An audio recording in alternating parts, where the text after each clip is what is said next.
In the late 1940s and early 1950s, a brand new action sport that would take the world by storm was created, called skateboarding. Fast forward to September 29th, 1999, and the biggest skateboarding video game franchise was created with its first entry, Tony Hawk's Pro Skater. Now, Tony Hawk's Pro Skater took the world by storm. People yearned for skateboarding video games, and Tony Hawk provided them with that. It put skateboarding on the map. Tony Hawk became a household name, getting bids like in the Olympics and in the X Games, and up until September 13th, 2007, was the most dominant skateboarding video game franchise to date, until Electronic Arts dropped their first entry in their new gameplay series called Skate. Now, while EA were the primary creators of games like Madden and NBA Live, they did have a subdivision called EA Sports Big, which had action sports game experience, making games like SSX Tricky and Freakstyle, but Skate launched them into a different stratosphere. Tony Hawk's Pro Skater offered the gamer a much more arcade-like skateboarding experience, grinding the Empire State Building, launching players into space.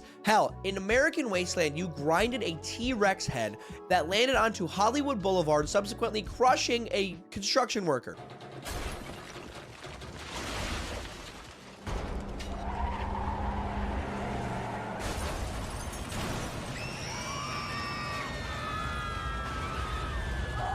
Did you just see the clip I played you? You're telling me that's realistic, Tony Hawk? I don't think so. On the contrary, Skate offered a much more grounded and grittier approach to skateboarding. And with the flowy controls using the right stick to mimic the kicking actions you would need to actually complete the tricks in real life, over the face button fighting game combo style that Tony Hawk provided, Skate was adorned by the fans across the world. On May 11th, 2010, a franchise favorite, Skate 3, was released for the Xbox 360 and PS3, but since then, Skate's remained quiet. Unlike the clamoring of fans that EA has that want them to revise the game, there have been no new games in the franchise up until September 16th, 2025, just a few weeks away from when this video was published.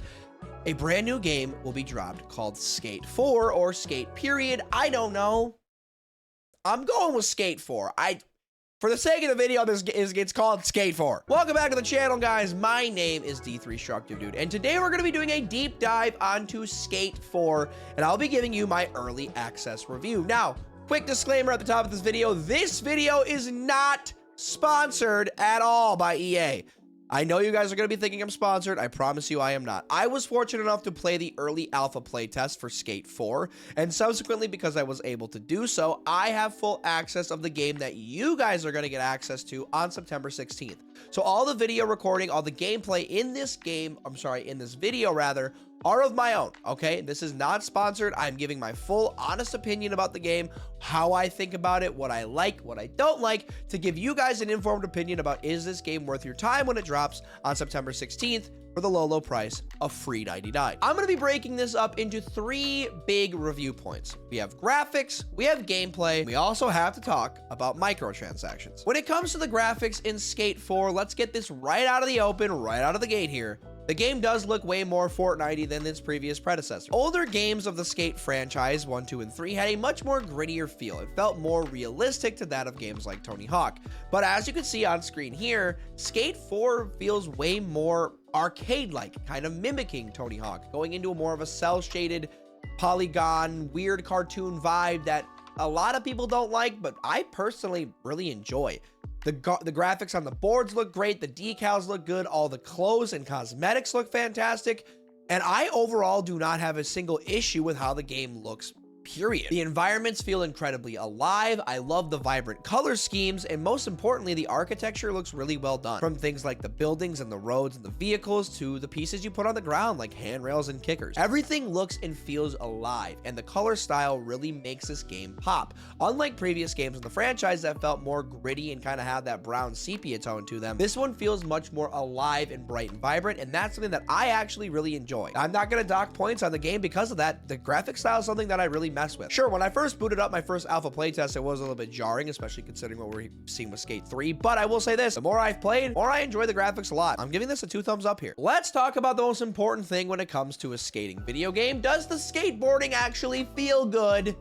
The answer is undoubtedly yes. Now, I will throw this up on the screen real quick. This is directly from the Skate Discord, talking about their roadmap for the rest of this year and leading into next year, letting you guys know that some of the tricks that we're used to seeing in skate games are not here yet, things like impossibles, things like dark slides, but they are coming, which we're going to talk about that more with the future of this game at the end of this video. But from the tricks that are in the game right now, everything feels very crisp. If you've played a skate game before, you'll know all of the flick movements to do things like nollie tray flips, 360 flips, ollies, nollies, kick flips, etc. None of the tricks are anything new here. The gameplay feels incredibly crisp, and that's genuinely the best part about Skate 4. One of my favorite things is that you're able to constantly tune the game to kind of match what you're looking for. In recent years, we've seen games like Session come up that have given a more realistic style of skateboarding, allow you to have way low pop time, making it so you're not jumping in crazy high, heights. But in Skate, you're able to modify it on the fly. You're able to change how you play the game based on what you want to do.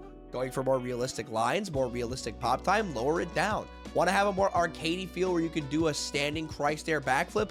Go ahead and increase your pop time. However you want to play the game, you're able to do so, and that doesn't affect the world around you in terms of the other players in this live and vibrant world, which I really enjoy. There are also infinite spots to create and find and explore lines. One of the coolest parts about this game, in retrospect to the other games of the franchise, is the amount of parkour that you can do.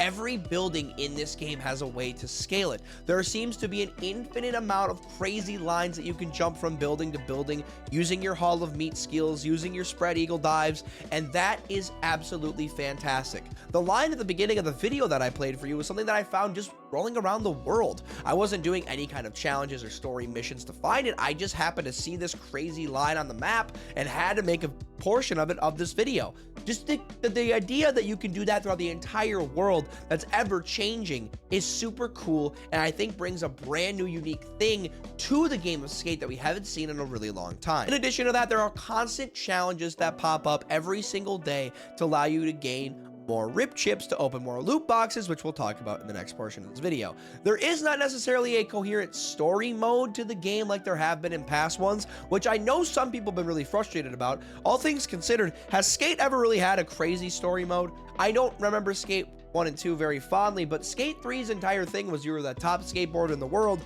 you had a gnarly accident jumping Bruce the Shark, and then you had to gain all of your following back by doing very similar challenges to what we're doing right now in Skate 4. Now, granted, there are some story missions, but you combine that with the amount of challenges that you get as you unlock different portions of the map where challenges can spawn, and you're constantly doing things. You're always finding new stuff to do, and I think that's really important when it comes to this game because, yes, it is a giant sandbox, but we need to have stuff to do in order to find enjoyment in the game, and that's what you have here. Overall, I'm giving the gameplay of Skate a double thumbs up. I think that the skateboarding is incredibly crisp. It feels smooth. I never feel like I'm losing out on anything while I'm playing this game, and I could literally sit here and talk about it for hours and stream this game for hours because every time I find a new spot, I have to hit a couple lines on it, and then I have to move on to the next spot, and there's just so many different spots on this map.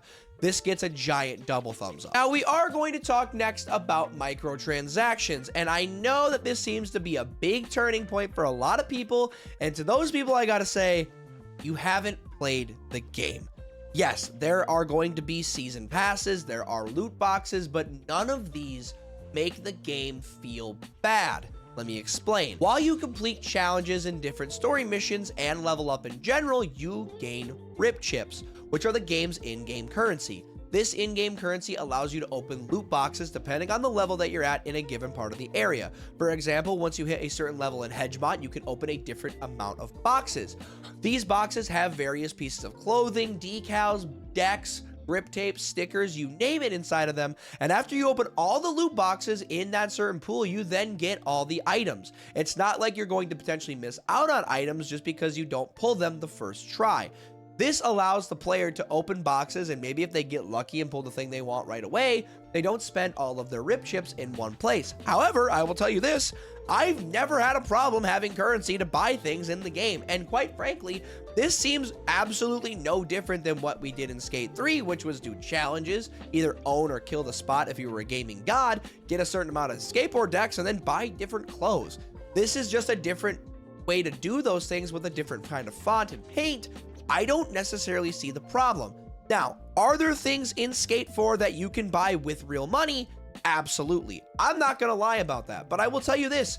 If you're complaining about having a game not look as realistic, and then I see your ass spend $70 on the Hall of Meat skin, we are going to have a serious problem, bucko, because you can't have your cake and eat it too. Unless it's me, I love eating cake.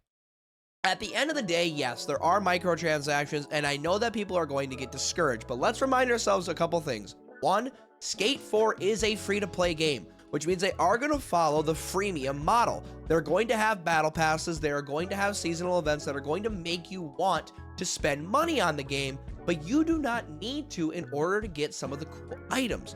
You get those by playing the game, doing the challenges, and opening the boxes that you would already open otherwise with in-game currency, so it doesn't necessarily make a difference. Sure, are you going to be able to run around in the Hall of Meat skin if you don't spend the $50?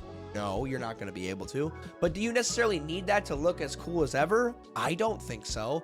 At least that's my opinion on the loot box situation. I think everything is beautiful. Overall, I would give Skate a solid 8 out of 10.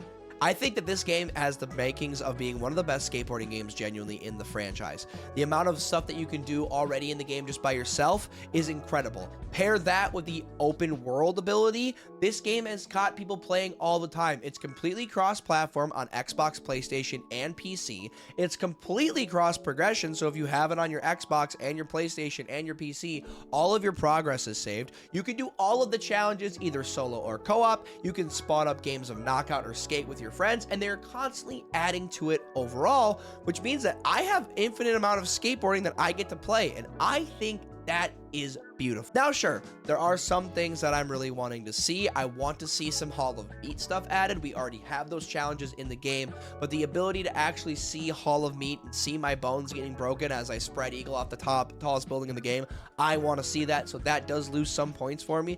But overall, with the product right now, I'm giving this game a solid 8 out of 10. I don't know what else is in store for this game beyond the roadmap that we've already been shown by EA, but if I'm being honest with you guys, this is the best skateboarding game I've played probably since Tony Hawk Pro Skater 1 and 2. I haven't dived too deep into Tony Hawk Pro Skater 3 and 4, but I'll be real, this game is beautiful. I absolutely adore it. I cannot wait for you guys to get your hands on it in a few weeks. Let me know in the comments section if you are excited or nervous about Skate 4's release, if you think EA is going to drop the ball, fumble the bag, or if they actually have a gem here. I'm curious to hear what you guys are saying, and I want to know what you guys think about skateboarding in general. If you guys like this kind of video, make sure you leave a like, subscribe to the channel, ding the notification bell so you never miss a Wednesday upload. I appreciate your guys' love and support. We've been absolutely killing it lately. You guys have really liked these videos, and the amount of love we're getting across social media is wild. Make sure you guys get connected with me on Twitter, Instagram, on the Discord, and follow the Twitch channel. All of those links are in the description. I would love to see you guys continue to interact and grow this community. And until next time, I'm D3. Peace.